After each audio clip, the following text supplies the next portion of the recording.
नमस्कार। ब्रह्मांड किसने बनाया? क्या इसे भगवान ने बनाया या अल्लाह ने या किसी एक परमेश्वर ने या इसे गॉड ने बनाया? ये बहुत से ऐसे प्रश्न हैं जो शुरू से चलते आए और हम आज भी देख सकते हैं कि चाहे आध्यात्म हो या विज्ञान, इस प्रश्न का उत्तर आज भी ढूंढा जा रहा है। जब हम आध्यात्म की बात करते हैं तो कई एक पंथ बने, जिसे आज हम हिंदू, मुस्लिम, सिख, ईसाई, जीविश अलग अलग पंथ के रूप में जानते हैं और सबके अपने अपने धर्म ग्रंथ हैं। और हर धर्म ग्रंथ में कैसे क्रिएशन हुआ, कैसे सृष्टि का सृजन हुआ, कैसे यह ब्रह्मांड अस्तित्व में आया, सब में अपने अपने तरह की कहानी है। हम एक एक को लेकर चलेंगे और समझने का प्रयास करेंगे कि आखिर किस में क्या बात बताई गई है और ब्रह्मांड की रचना कैसे हुई। सबसे पहले हम हिंदुइज्म को लेकर अगर चलें तो हिंदू धर्म ग्रंथों में सबसे महानतम ग्रंथ वेदों को माना जाता है और वेदों में भी सबसे बड़ा ग्रंथ जो है वह ऋग्वेद है। तो ऋग्वेद में ब्रह्मांड की रचना के बारे में क्या बताया गया है? ऋग्वेद में एक नासदीय सूक्त आता है। नासदीय सूक्त ऋग्वेद के 10वें मंडल का 129वां सूक्त है। नासद न प्लस असद से बनता है, जिसका अर्थ है उस समय अर्थात सृष्टि की उत्पत्ति से पहले असत नहीं था और सत भी नहीं था। आगे इस सूत्र में आश्चर्य और जिज्ञासा प्रकट की गई है कि आखिर यह सृष्टि प्रकट कैसे हुई। आप लोगों को याद हो तो 1988 में दूरदर्शन पर एक सीरियल आता था, भारत एक खोज, और यह सीरियल जवाहरलाल नेहरू की लिखी किताब द डिस्कवरी ऑफ इंडिया पर आधारित था। इसमें लगभग 50 सीरियल थे और इसमें यह बताने का प्रयास हुआ था कि भारत के लगभग 5000 वर्षों का इतिहास क्या रहा है। इसमें जो सबसे शुरू में जो इसका सॉन्ग था या लिरिक्स गाना था जो सबसे शुरू में आता था, वह नासदीय सूक्त का ही लिया हुआ था और इसमें उसी का हिंदी अनुवाद जो एक लयबद्ध तरीके से गाया जाता था। शायद आप लोगों को भी याद हो कि सृष्टि से पहले सत नहीं था, असत भी नहीं, अंतरिक्ष भी नहीं, आकाश भी नहीं था, छिपा था क्या, कहाँ, किसने ढका था, उस पल तो अगम अतल जल भी कहाँ था। नहीं थी मृत्यु, थी अमरता भी नहीं, नहीं था दिन रात भी नहीं, हवा भी नहीं, सांस भी स्वयमेव फिर भी नहीं था कोई भी, परमत्व से अलग या परे भी। तो इस प्रकार इस नासदीय सूक्त के ऋग्वेद के 10वें मंडल के 129वें सूक्त में हम देख सकते हैं कि इस प्रकार इसका हिंदी अनुवाद एक लयबद्ध तरीके में किया गया था और इससे हमें यह पता चलता है कि नासदीय सूक्त में जो ब्रह्मांड की रचना की बात की गई है इसमें कोई प्रामाणिक बात नहीं बताई गई है, बल्कि यह आश्चर्य व्यक्त किया गया है और यह कहा गया है कि जिस समय भी ब्रह्मांड की रचना हुई थी उस समय कुछ भी नहीं था। और जो देवताओं की बात की जाती है वे भी इसके बारे में बताने में सक्षम नहीं हैं, क्योंकि वे भी सृष्टि की रचना के बाद के हैं। और ऋग्वेद में ही ब्रह्मन का कंसेप्ट आया है जो संस्कृत के व्री धातु से बना है, जिसका अर्थ है बढ़ना या फैलना। तो यह एक कंसेप्ट आया कि एक ब्रह्मन ने ही इस संपूर्ण ब्रह्मांड की रचना की और वह उसकी इच्छा शक्ति मात्र से हो गया। अब और भी अगर हम हिंदू के धर्म ग्रंथों को लें, चाहे वो पुराण हो चाहे वे अन्य धर्म ग्रंथ हों, तो सब में लगभग सृष्टि के प्रारंभ और रचना की बात आई है। और खासकर पुराणों में अगर हम देखें तो यदि हम विष्णु पुराण को लें तो वहाँ भगवान विष्णु को ही परम पुरुष या परमात्मा बताया गया है और माना गया कि उनके नाभि कमल से ब्रह्मा का प्राकट्य हुआ और फिर ब्रह्मा ने इस संसार की रचना की। यदि हम शिव पुराण को देखें तो उसमें शिव को ही परम चेतना और इस संसार का आधार माना गया है। उन्होंने ही विष्णु और ब्रह्मा की रचना की और उसके बाद ब्रह्मा ने इस संसार की रचना की और उसके पालनकर्ता विष्णु हुए और भगवान शंकर के ही रुद्र अवतार इस संसार का प्रलय करते हैं। यदि हम देवी भागवत या दुर्गा सप्तशती की बात करें तो वहाँ पर देवी या महालक्ष्मी को माना जाता है कि उन्होंने 3 जोड़े, 3 स्त्री और 3 पुरुष, ये 3 जोड़े प्रस्तुत किए और उनमें से एक जोड़ा लक्ष्मी नारायण का था, एक शिव पार्वती का था, एक ब्रह्मा सरस्वती का था और फिर इन जोड़ों ने अपने अपने कर्म किए और ब्रह्मा ने सृष्टि की रचना की, फिर विष्णु ने उसके पालन का भार संभाला और शिव उसके संहार करता हुए। और देवी भागवत या दुर्गा सप्तशती में ही एक श्लोक आता है कि चक्षुष्मन्तोन पश्यन्ति नेत्रे द्विजो जना, अर्थात जिनके ज्ञान के चक्षु खुले हुए हैं वे ही इस बात को समझ सकते हैं, इस गूढ़ तत्व को समझ सकते हैं। कोई साधारण मनुष्य इस बात को नहीं समझ सकता। इसी प्रकार यदि हम श्रीमद् भगवद गीता की बात करें तो उसमें कृष्ण कहते हैं कि वही आदि मध्य और अंत हैं और अर्जुन जब वे विश्व रूप दिखाते हैं तो वहाँ भी इसी तरह की बात आती है कि वह साधारण चक्षु से इसे नहीं देख सकता, इसलिए उसे वे दिव्य चक्षु प्रदान करते हैं। और उसके बाद अर्जुन जब उनके विराट रूप को देखता है तो उसमें वह संपूर्ण ब्रह्मांड को देखता है और वह कहता है कि नान्तम न मध्यम न पुनस्तवादिम पश्यामि विश्वेश्वर विश्वरूप किरीटिनम गदिनम चक्रिनम च तेजो राशिम सर्वतो दीप्तिमंतम। तो वह बताता है कि न आदि है, न मध्य है, न अंत है और यह विराट स्वरूप आपका इतना प्रकाशमय है कि इसमें करोड़ों सूर्य की आभा है और वह उसे दिव्य दृष्टि से भी मुश्किल से देख पा रहा है और उसका वह आदि अंत मध्य नहीं देख पा रहा है या उसकी विराट स्वरूप को संपूर्णता में नहीं देख पा रहा है। तो इस प्रकार यदि हम हिंदुइज्म की बात करें तो वहाँ ब्रह्मांड की रचना कैसे हुई इसके बारे में कोई प्रामाणिक बात नहीं बताई गई, वो प्रामाणिक प्रोसेस नहीं बताया गया है। वहाँ ब्रह्मा या ब्रह्मन का कंसेप्ट आ गया है और जिस भगवान को भी, जहाँ विष्णु भगवान है वहाँ विष्णु भगवान, जहाँ शिव है वहाँ शिव, जहाँ ब्रह्मा है वहाँ ब्रह्मा, और उनको स्वयंभू मान लिया गया, मतलब वे स्वयं प्रकट हुए और उन्हें कोई बनाने वाला नहीं है और फिर उनकी इच्छा शक्ति से इस संसार का निर्माण होता है और यह संसार उनकी ही इच्छा शक्ति से विनष्ट होता है। अब यदि हम कुरान को लें तो कुरान में भी कई ऐसी आयतें हैं जहां पर सृष्टि के निर्माण की बात की गई है। उसमें से एक आयत में यह बताया गया है कि 6 दिन में अल्लाह ने इस संसार की रचना कर दी। उसने धरती और आकाश और हेवन बनाया, इसके बाद उसने ही चांद तारे दिन रात सब कुछ बनाया। और इसी कुरान में एक प्रसंग यह भी आता है कि पहले धरती और जन्नत दोनों जुड़े हुए थे, इन्हें बाद में विभक्त किया गया। और इन सब में जब हम हिंदुइज्म की बात करें या कुरान की बात करें, सब में जल को मुख्य स्रोत माना गया है जहां से ब्रह्मांड का सृजन हुआ।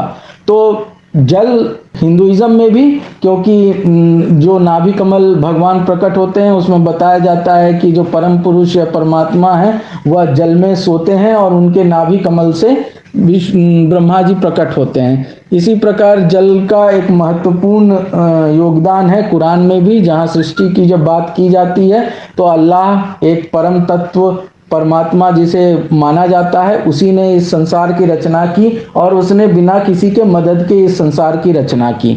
इसके बाद यदि हम ओल्ड टेस्टामेंट और न्यू टेस्टामेंट लें तो वहाँ भी गॉड का कंसेप्ट है। गॉड एक परम सत्ता है, ओमनी प्रेजेंट, ओमनीपोटेंट, ओमनीसिएंट, मतलब वह जो हर जगह मौजूद है, वह जो सब कुछ जानता है और वह जो सर्वशक्तिशाली है। इसके बाद यदि हम गुरु ग्रंथ साहब की बात करें तो हम समझ सकते हैं कि गुरु ग्रंथ साहब का संकलन लगभग 16वीं 17वीं शताब्दी के आसपास हुआ। तो उस समय तक मुख्य जो धर्म या पंथ हम जानते हैं, जैसे बुद्धिज्म, हिंदुइज्म, क्रिश्चियनिटी और इस्लाम, ये सब जड़ पकड़ चुके थे और ये सब अच्छी खासी संख्या में लोगों द्वारा फॉलो किए जा रहे थे और इनके कंसेप्ट्स जो हैं वो लोगों में प्रचारित थे। इसलिए गुरु ग्रंथ साहिब ऐसा कुछ नहीं जो इससे बाहर की कोई बात बताता है। उसमें भी एक ओंकार की बात आई है। एक ओंकार मतलब एक परम सत्ता है जो सर्वशक्तिमान है, सतनाम है, कर्ता पूरक है, मतलब वह सबकी रचना करने वाला है, उसे बनाने वाला कोई नहीं, वह सबकी रचना करने वाला है और फिर उसके अंदर में ही सारी चीजें आई हैं, ऐसा गुरु ग्रंथ साहिब में भी बताया गया है। अब अगर हम बुद्धिज्म की बात करें तो बुद्ध ने इस बारे में यही बताया, क्योंकि बुद्ध किसी भगवान या किसी कर्ता या किसी ऐसी शक्ति जो परब्रह्म हो, ऐसे किसी के बारे में नहीं मानते थे। अतः बुद्ध की जो शिक्षाएं हैं वो जो बाद में त्रिपिटक और उन जातक कथाओं में दर्ज हुई, उसमें यही बात सामने आती है कि इसे एक साइक्लिकल प्रोसेस माना गया जिसमें क्रिएशन की कोई ज़रूरत नहीं थी। यह एक लगातार चलने वाली प्रक्रिया है जो ऑटोमेटिक होती है, इसलिए वहाँ पर किसी भी ईश्वर के होने की बात नहीं आती। अब हम देख सकते हैं कि एक बात तो सब में कॉमन है कि जब सृष्टि की बात हो रही है, जब रचना की बात हो रही है और जब सबसे शुरू के समय की बात हो रही है, तब किसी के होने में बस एक सत्ता को माना जाता है मुख्यतः। अब एक सत्ता को मानने का कारण क्या है? क्योंकि जब रचना होगी उस समय अगर बहुत लोग पहले से मौजूद हैं तब, या बहुत सारे भगवान या बहुत सारे रब या अल्लाह जिसको हम कहें, वो बहुत सारे अगर पहले से मौजूद हैं तो उनमें से सबसे पहला कौन है, यह प्रश्न आएगा। इसलिए इस चीज को कम करते करते हाईएस्ट पॉइंट पर पहुंचने पर सिर्फ एक सत्ता को ही मानने की बात आई और ये सब में कॉमन है। उसे आप गॉड, अल्लाह, रब, भगवान, ब्रह्मन, ब्रह्मा, चाहे जिस नाम से कह लें, तो एक ही परम सत्ता थी जिससे सब कुछ निकला। इस पर हर जगह, हर व्यक्ति, हर धर्म दृढ़ है और यही बात मानता है। और इसका कारण वही है कि एक ही स्टार्टिंग पॉइंट हो सकता है, मल्टीपल स्टार्टिंग पॉइंट्स नहीं हो सकते। तो यह सृष्टि जब भी उत्पन्न हुई होगी तो उससे पहले कोई एक ही सत्ता या कोई एक ही ब्रह्म होगा जिसने सब कुछ बनाया होगा। और इन सब के पीछे एक मुख्य कारण यही माना जाता है कि कुछ भी ऑटोमेटिक नहीं होता। अगर हम हैं तो हम कुछ चीजों से बने हुए हैं, कुछ एलिमेंट्री चीजों से हम बने हुए हैं। वो एलिमेंट्री चीज तो पहले थी और वो बनाने वाला भी कोई तो था, क्योंकि बिना किसी के हुए कोई एलिमेंट्री चीज कैसे अस्तित्व में आ सकती है। इसी तर्क को लेकर इतने पंथ और धर्म बने और उन्होंने माना कि कोई तो परम सत्ता है जो स्वयं प्रकट होता है, जो स्वयं हो सकता है और वह सदा से था, सदा रहेगा और उस वही यह ब्रह्मांड की रचना करता है और वह सृष्टि का चक्र चलाता है। लेकिन सोचने वाली बात है कि हम अगर हिंदुइज्म की बात करें तो यहाँ पर भगवान अवतरित होते हैं और अगर हम इस्लाम की बात करें तो वहाँ पर भी अल्लाह या परम सत्ता ने स्वयं मोहम्मद को सारा ज्ञान दिया जो कुरान शरीफ के रूप में हमारे पास मौजूद है। या हम बाइबल या ओल्ड टेस्टामेंट की बात करें तो वहाँ भी जीसस आते हैं और जीसस से पहले इब्राहिम हैं जिससे डायरेक्ट स्पिरिट या भगवान के दूत डायरेक्ट कांटेक्ट करते हैं और उन्हें सारी जानकारी देते हैं। तो यदि कोई परम सत्ता या परम चेतना इस प्रकार की है और होती है तो वह सत्य जानकारी या सही जानकारी अवश्य देती। वह पृथ्वी के बनने और पृथ्वी से पहले सूर्य और सौर मंडल और उससे पहले ब्रह्मांड कैसे बना इसकी पूरी सटीक जानकारी देती। न कि बस इतना कि जैसे बता दिया गया कि 6 दिन में ही अल्लाह ने पृथ्वी और हेवन जन्नत बना दी और उसके बाद उसने दिन और रात बनाया, सूर्य चांद बनाया। तो ये कोई प्रॉपर सीक्वेंस नहीं बताता। इसी प्रकार यदि हम हिंदुइज्म में देखें तो वहाँ भी एक ब्रह्मा आते हैं, और ब्रह्मा जब हम नौ अवतार की बात करते हैं तो एक एवोल्यूशन की बात बताई जाती है कि पहले मत्स्य अवतार हुआ, मत्स्य अवतार के बाद कच्छप अवतार हुआ, मतलब जीवन पानी से शुरू हुआ और उसके बाद फिर जीवन थल की ओर आया, और उसके बाद फिर क्रमागत उन्नति हुई। जैसे कच्छप के बाद फिर वाराह अवतार आया जो कि एक पशु रूप का अवतार था। उसके बाद नृसिंह अवतार आया, नरसिंह अवतार जो कि मानव और पशु का मिश्रित रूप था। फिर मानवता धीरे धीरे विकसित हुई, और फिर वामन अवतार, फिर परशुराम अवतार, राम कृष्ण से लेके बुद्ध, और फिर कल्कि अवतार। लेकिन जब हम 24 अवतारों की बात करते हैं विष्णु की, तो उसमें स्वयंभू ब्रह्मा प्रकट होते हैं, और फिर बिना किसी माता के 4 पुत्र पहले उत्पन्न हो जाते हैं। और इसके बाद फिर और लोगों के जन्म की बात आई है, और इसमें फिर 9 अवतार जो हैं वो इसमें इंक्लूडेड हैं। तो यहाँ हम देख सकते हैं कि किसी एवोल्यूशन की बात नहीं आती, यहाँ स्वयंभू ब्रह्मा के 4 पुत्र ऑटोमेटिक पैदा हो जाते हैं, जो कि तर्क संगत चीज नहीं है। कहने का तात्पर्य यह है कि हम किसी भी धर्म की बात को उठाएंगे जिसमें यह बताया जाता है कि स्वयं ब्रह्मा ने या स्वयं अल्लाह ने या स्वयं गॉड ने या क्रिएटर ने यह जानकारी दी है, वह जानकारी सही नहीं होती। अगर हम बाइबल की ही बात करें तो गैलीलियो ने बाइबल में लिखी हुई बात को गलत सिद्ध किया, और इसके लिए उसको प्रताड़ित होना पड़ा, उसे सजा मिली। जियोडानो ब्रूनो की बात हम करें तो उसे जिंदा जला दिया गया। इसी तरह भारत में ही अगर हम देखें तो बुद्ध वेद और भगवान ऐसे कंसेप्ट्स को नहीं मानते थे, तो बुद्ध को भारत में बहुत विरोध का सामना करना पड़ा। आज भी बुद्ध की बातों को बहुत लोग नहीं मानते। हम जानते हैं कि बुद्धिस्ट की संख्या बहुत कम है और हिंदुइज्म उस पर हावी है।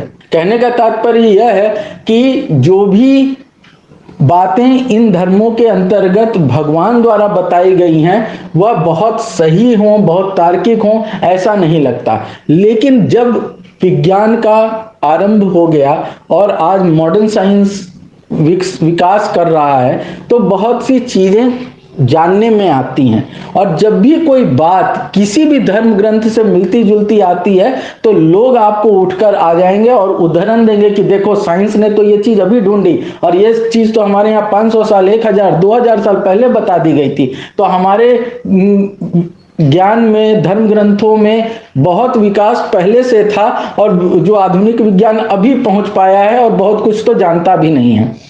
समझने वाली बात यह है कि जो भी बातें धर्म ग्रंथ में लिखी हुई हैं वह किसी ईश्वर या परम सत्ता की बताई या कही हुई बात नहीं हो सकती जो पूरे ब्रह्मांड की रचना कर रहा है। क्योंकि जो अगर कोई ब्रह्मांड की रचना कर रहा है तो वह जो जानकारी देता वह बिल्कुल सटीक होती, वह उस समय के लिए भी सटीक होती और आज के लिए भी सटीक होती। लेकिन ऐसी कोई सटीक जानकारी हमें उससे नहीं मिलती।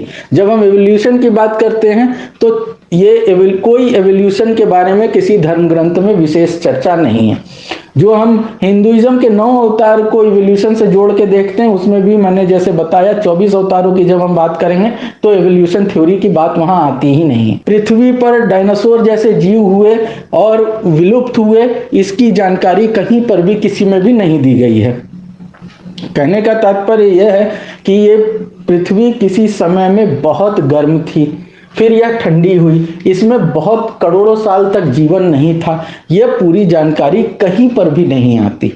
इसी प्रकार सौर मंडल का जो पूरा विधान बताया जाता है वह भी पूरी जानकारी नहीं थी, और ये हम पहले भी चर्चा कर चुके हैं कि जो बताया जाता है कि नवग्रह पूजन का विधान हमारे हिंदू समाज में या शास्त्र में बताया गया है, उसमें जो नवग्रह बताए गए हैं वो असली वो नवग्रह है ही नहीं, और अब तो खैर 8 ही ग्रह रह गए हैं। तो उसमें ब्रह्मा मुरारी त्रिपुरांतकारी भानु शशि भूमि सुत बुधो सुदश्च गुरुश्च शुक्रश्च शनि राहु केतु सर्वे ग्रह शांति करा भवन्तु। तो वहां हम देख सकते हैं कि भानु मतलब सूर्य और चंद्र को भी ग्रह मान लिया गया और पृथ्वी का नाम ही नहीं आया वहां पर। इसके अलावा राहु केतु 2 काल्पनिक ग्रह बना दिए गए हैं। तो ये वो नवग्रह नहीं थे। कहने का तात्पर्य यह है कि जो बातें धर्म ग्रंथों में बताई गई हैं वह साइंटिफिक या फैक्चुअल नहीं है। वह लोगों के द्वारा जिन्होंने भी चीज़ों को ध्यान से सोचने और समझने की कोशिश की और उनके अनुभव द्वारा उन्होंने जो पाया वही चीजें संकलित की गई और फिर उसको आगे बढ़ाया गया। उसमें आगे आने वाले लोगों ने कुछ एडिशन किया। हालांकि कुरान जैसे ग्रंथों के बारे में माना जाता है कि इसमें कोई चेंजेस नहीं लाए गए और यह जब से भी यह लिखा गया 7वीं 8वीं शताब्दी के बाद से यह 1400-1500 साल से वैसा ही चला आ रहा है। इसमें कोई परिवर्तन नहीं किया गया है। लेकिन हम वहां भी देख सकते हैं कि जो ब्रह्मांड के क्रिएशन के बारे में डिटेल्स दी गई है वो कोई फैक्चुअल या साइंटिफिक डिटेल्स नहीं है। अब हम बात करते हैं विज्ञान की। तो विज्ञान में बिग बैंग को मोस्ट एक्सेप्टेड थ्योरी माना जाता है for the creation of the universe. But what created big bang, ये अभी तक हम पता नहीं लगा पाए और इसके ऊपर काम चल रहे हैं। और वहां भी अगर हम देखें तो एक सिंगुलैरिटी थी of infinite mass and density and there was a explosion that created universe. और उसके बाद, उस एक्सप्लोजन के बाद सारे साइंस के लॉज हम देख सकते हैं कि काम में आने लगे और यह ब्रह्मांड फैल रहा है। तो जो ब्रह्मांड का कंसेप्ट दिया गया उसमें भी बताया गया वह ब्री धातु से बना है जिसका अर्थ है फैलना। तो जो फैल रहा है वह ब्रह्म है। तो वहां पर भी ये जोड़ के बताया जाता है कि देखो साइंस ने तो अभी पता लगाया कि ब्रह्मांड फैल रहा है, हमारे यहाँ तो शुरू से बता दिया गया कि यह ब्रह्मांड फैल रहा है। तो यहाँ पर यह समझने वाली बात है कि जो शुरू में बता दिया गया था वो एक कंसेप्ट था जो कोई व्यक्ति अपने अनुभव अवलोकन द्वारा पाया। इसका कोई साइंटिफिक प्रूफ उस समय नहीं दिया गया था या नहीं है। जब कोई व्यक्ति यह मानता है कि कोई क्रिएटर है जो क्रिएट कर रहा है और उसका आदि है ना अंत है, जैसा गीता में भी आया है कि नान्तम न मध्यम न पुनस्तवादिम।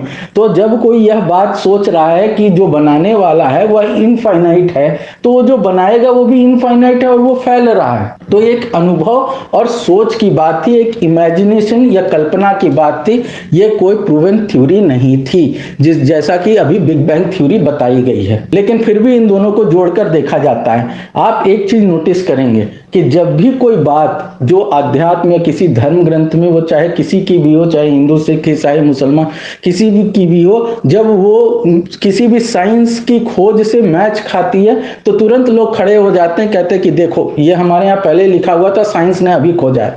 लेकिन साइंस के बारे में आप ये बात नहीं मानेंगे कि साइंस किसी धर्म ग्रंथ को उठा के कहा कि देखो वो लिखा हुआ था, मैंने वो दिखा दिया, वो प्रूफ कर दिया और या सही प्रूफ कर दिया या ये गलत प्रूफ कर दिया। क्यों? क्योंकि साइंस अपना काम करता है। साइंस किसी बात पर एक्सपेरिमेंट्स पे चलता है, फैक्ट्स पे चलता है, वह कहीं सुनाई बातों पर नहीं चलता। और वह इसमें अपना दिमाग या समय नहीं लगाता कि पहले किसने क्या लिख दिया अपनी कल्पना से या किसी धर्म ग्रंथ में क्या लिखा है। लेकिन हर धर्म ग्रंथ के प्रचारक या धर्म गुरु इस बात का विशेष ख्याल रखते हैं कि उनकी किताब में जो लिखा हुआ है वह साइंस में भी मिल जाए, तो हम उसको बता सकें कि देखो हमारा ज्ञान या हमारे धर्म ग्रंथ कितने एडवांस्ड और साइंटिफिक थे जो अभी के साइंस को भी नहीं पता। तो ये समझने वाली बात है। यहाँ मैं वेद से रिलेटेड एक सूक्त उद्धृत करूंगा जिसमें कहा गया है कि प्रज्ञानम ब्रह्मा। प्र मतलब प्री, ज्ञान मतलब किसी भी ज्ञान से पहले आने वाला ज्ञान यानी परम ज्ञान। और प्रज्ञानम ब्रह्म का अर्थ हुआ कि जो सुप्रीम नॉलेज है वही ब्रह्म है। और हम देख सकते हैं कि ब्रह्म जहां तक अभी तक पता लगा है कि यह निरंतर फैल रहा है और यह इनफाइनाइट है जिसके अंत तक हम नहीं पहुंच सकते। अर्थात जो ज्ञान है वह भी असीमित है, क्योंकि अभी तक हमने जो जाना है उससे बहुत कुछ जानना बाकी है। और जब तक हम आगे तक पहुंचेंगे तब तक और बहुत कुछ जानने को उपस्थित हो जाएगा। यह एक अनंत श्रृंखला है और यही जान लेना ब्रह्म है। और इस ब्रह्मांड से ही ब्रह्म की प्रतीति है। अगर यह ब्रह्मांड नहीं है तो ब्रह्म भी नहीं है। क्योंकि यदि आप अपने ऊपर देखें तो हम लोग रोज सोते हैं और जब ऐसी निद्रा में सोते हैं जो ड्रीमलेस होता है, जब हमें कोई स्वप्न नहीं होता, तब हमें अपनी सुध नहीं रहती, हमें इस दुनिया की भी सुध नहीं रहती, हमें किसी चीज की सुध नहीं रहती, हम हैं कि नहीं हैं यह भी हमें पता नहीं रहता। तो ठीक इसी प्रकार जब हम चेतना या ज्ञान द्वारा कुछ जानना चाहते हैं, कुछ समझना चाहते हैं, तभी किसी चीज के होने का अर्थ है, महत्व है। उसके बिना इस संसार और इस ब्रह्मांड का के अस्तित्व का कोई अर्थ नहीं है। तो हमें ये बात ध्यान रखनी चाहिए कि इस ब्रह्मांड से ही ब्रह्म की प्रतीति है। यह ब्रह्म ब्रह्मांड से अलग कुछ भी नहीं है और मानव प्रकृति रूप से ही जिज्ञासु होता है और जिज्ञासा शांत करने के लिए उसे ज्ञान की आवश्यकता होती है और ज्ञान अवश्य प्राप्त करना चाहिए क्योंकि ज्ञान ही सबसे महत्वपूर्ण है। यह ज्ञान ही है जो मनुष्य को मनुष्य बनाता है। अतः हम जितना जान सकते हैं उतना जान लेना ही जीवन की सार्थकता है और ज्ञान हमें अभिमानी न बना दे कि हमने सब कुछ जान लिया, इसलिए पहले ही यह जान लेना कि संपूर्ण ब्रह्म या ब्रह्मांड को जाना ही नहीं जा सकता महत्वपूर्ण है, ताकि हम ज्ञानी तो बने लेकिन अभिमानी न बने। अतः यह समझना कि जो फैल रहा है वही ब्रह्म है और वही ब्रह्मांड के रूप में व्यक्त भी है। ब्रह्म और ब्रह्मांड एक ही हैं, अलग नहीं है। जैसे पहले सूर्य और चंद्र ग्रहण को भी किसी देवता का ही कर्म माना जाता था, तब तक जब तक कि हम इनके पीछे के प्राकृतिक कारण को सिद्ध नहीं कर पाए। और अब जबकि हम यह जानते हैं तो हम जानते हैं कि यह प्रक्रिया क्यों होती है। चूंकि हम किसी भी कृति के पीछे किसी न किसी कर्ता के होने के पूर्वाग्रह से इतने ग्रसित होते हैं कि प्रकृति की सहज प्रवृत्ति को भी हम किसी न किसी कर्ता का कर्म मान लेते हैं और इसलिए ब्रह्म को सबका कारणभूत मान लिया, एक गॉड को सबका कारणभूत मान लिया गया, अल्लाह को सबका कारणभूत मान लिया गया, रब को सबका कारणभूत मान लिया गया। और वह ब्रह्म अल्लाह रब क्या है इसके बारे में यह कह दिया जाता है कि उसे जाना ही नहीं जा सकता। लेकिन यह सब हम पर निर्भर है कि हम इसी बात से संतुष्ट हो जाते हैं या स्वयं इसको जानने का प्रयास करते हैं। और ज्ञान तभी सार्थक है जब वह कर्म में परिणत हो, और चूंकि यह ज्ञान लोगों ने कर्म में लाना छोड़ दिया, इसलिए सभी तरह का अज्ञान और अंधविश्वास फैलता गया। आज हमें पुनः ज्ञान और विज्ञान को अपनाते हुए आगे बढ़ने की जरूरत है। वैज्ञानिक विचारधारा जितनी ज्यादा अपनाई जाएगी उतना ही अधिक लाभ सबको मिलेगा। आज आप देखिए और सोचिए कि जब यह कहा जाता है कि विज्ञान तो आज यहीं तक पहुंचा, हमारे धर्म ग्रंथ में इतनी बातें पहले बता दी गई थी, तो हम देख और सोच सकते हैं कि आज हमारी पूरे विश्व की आबादी में से कितने % हैं जो साइंटिस्ट हैं, जो साइंस के बारे में पढ़ते हैं, सोचते हैं और नई खोज के बारे में बात करते हैं। और आपको लाखों की संख्या में ऐसी भीड़ मिल जाएगी जो किसी एक बात पर टिक जाती है और आगे नहीं बढ़ती, भले वह किसी धर्मगुरु के मंडप की बात हो या कहीं और की बात हो। लोग अंधविश्वास में या किसी लिखी हुई बात पर ही आंख मूंद कर विश्वास करने में ज्यादा विश्वास रखते हैं, बजाय इसके कि वे नई खोज करें, कोई नई बात सोचें, कोई नया कीर्तिमान स्थापित करें इस बात में कि उन्होंने कुछ नया पता लगाया। सब लिखी हुई बात को ही प्रूव करने में और सिद्ध करने में ज्यादा समय लगाते हैं। जिस दिन हम सब में एक साइंटिफिक टेम्परामेंट पैदा हो गया और हम सब इस प्रयास में लग गए कि हम सत्य क्या है उसको जान के रहेंगे, कुछ खोज के रहेंगे, उस दिन देखिए, उस दिन हमें यह कहने की जरूरत नहीं पड़ेगी कि देखो इतने साल पहले यह बता दिया गया था, क्योंकि हम सब एक नई खोज और एक नए विचार के साथ आगे बढ़ेंगे। आशा करता हूं आपको मेरी बात जची होगी, अच्छी लगी होगी। कमेंट बॉक्स में अवश्य बताएंगे। आगे की चर्चा के लिए आप मेरा चैनल सब्सक्राइब कर सकते हैं। बहुत बहुत धन्यवाद।